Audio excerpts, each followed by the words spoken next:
Aires is the cosmopolitan heart of South America, often described as the Paris of the South.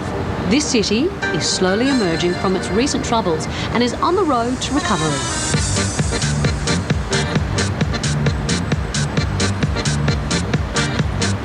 When its economy crashed 18 months ago, Argentina became one of the world's cheapest destinations. Now, thanks to tourism, it is also one of the fastest growing.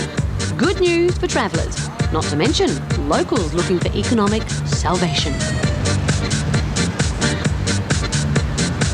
Now, you may recognise the presidential palace, or at least the balcony behind me, from where the late Eva Perón addressed her adoring public. And even though she died over 50 years ago at just 33, like a ghostly voice from the past, she is once again back with a vengeance. Whilst the nation is in turmoil, people are calling her name louder than ever before. Evita's Buenos Aires starts where most tourists get their city bearings, in the Plaza de Mayo. One of the city's newest attractions is the Evita Museum. Managed by her grand niece, Cristina Alvarez Rodriguez, who believes her legacy is still alive today. De esos valores por los que Evita luchaba, por eso está vigente. So she's loved today because she's not just a myth, you know, she's something that really occurred. She helped the poor people and the workers, and basically because those who were alive those days and were children remembered her now, they are alive and well, they tell us about her. Don't cry for me, Argentina. The museum was recently opened to commemorate the 50th anniversary of Eva Perón's untimely death. Do many people tell you that you look a little bit like Eva Perón? Sí, a veces dicen que bueno, que hay algún... To be like Eva Perón is to have a spirit like her, you know, to be an active person, to be a fighter, to fight, you know, to, well, just to carry on what you know what you got to do.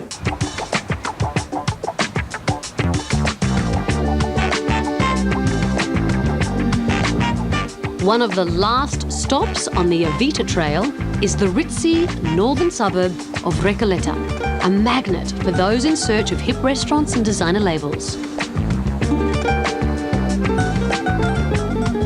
The Recoleta Cemetery made it onto UNESCO's World Heritage List last year to preserve its unique style of entombment, which is still used today.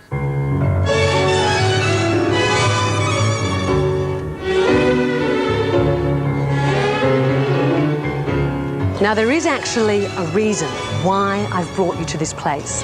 The locals call this the Jet Set Cemetery, and that's because at one stage this was the most expensive land in all of South America.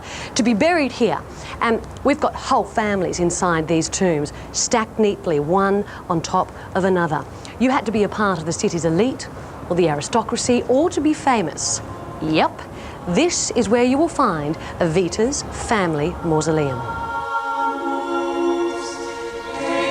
Now, you can't miss Evita's grave as it's surrounded by people all the time.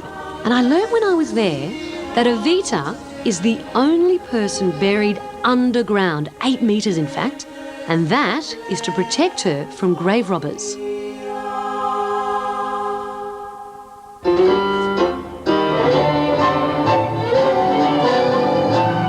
Argentina's European influences are embedded in its Italian and Spanish heritage. And one of the best places to see the resourcefulness of early immigrants is in the colourful La Boca district.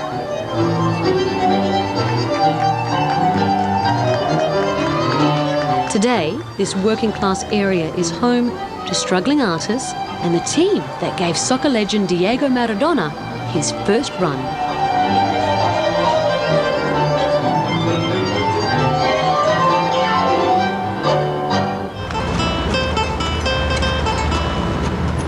As for shopping, with the peso devalued by 70%, this is one place you can definitely grab a bargain.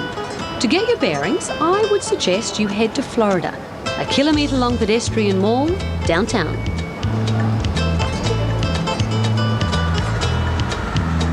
Bargain outlets like La Cure offers a one-stop shop where $200 will buy you a quality leather jacket and a mere $100 will get you a pair of shoes, or how about a cashmere jumper? The price tags on some of the city's best hotels have also been cut. 4-star hotels such as Argenta Towers have slashed their room rates by more than half and offer extras like a gym and also a rooftop pool. Now, one thing you must sample when in town, whether as a voyeur or a willing participant, is the sultry art of seduction, the tango.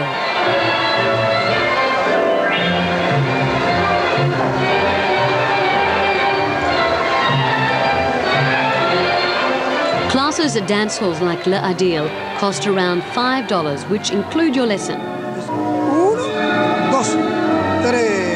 requiring little translation but lots of concentration. Well, at this point, the tango is as tricky to me as trigonometry. Aside from the steps, there are some rules I also need to keep in mind. I need to wait for the man to ask me to dance. He'll let me know by giving me a flip of the head and a sly smile. If I want to dance with him, I return his gaze. If I don't want to, I look away so as not to hurt his feelings. Now, we must dance for a set. That's 3 or 4 songs. If he leaves me after the first song, that means I am a complete dud. And one more thing to keep in mind. When you dance the tango, silencio. Don't speak.